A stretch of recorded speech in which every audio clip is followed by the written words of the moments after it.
How to fix call bearing network or SIM card error. Hello everyone, welcome to this channel. I'm Emily and I'm here to help you out today. So without any delay, let's get started. So first of all, launch the phone application on a device and tap on the three dotted lines, then tap on settings. Now scroll down and tap on calling accounts and tap on advanced settings. Now scroll down again and tap on call bearing, and it will take some time for you to land into the call bearing page over here. So you just need to have a little bit of patience while it loads. Now, in order to toggle on these options under the call bearing, you just need to toggle on this option and you have to enter the call bearing password. So I'm entering the password over here, tap on OK. And as I tap on OK, it will give you a pop-up over here like this. That says network or SIM card error. So in order to solve this, what you simply need to do is go back and launch the settings application of your device.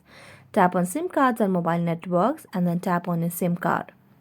Here you can see the option of access point name. So tap on it and you can just see the option of reset. So tap on reset option over here at the bottom.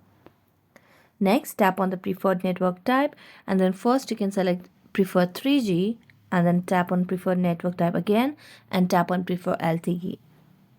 Next, go to mobile networks and here you can just toggle off this option and then you'll be able to select the manual network. After that, your issue might be fixed. So thank you so much for watching this video. See you next time.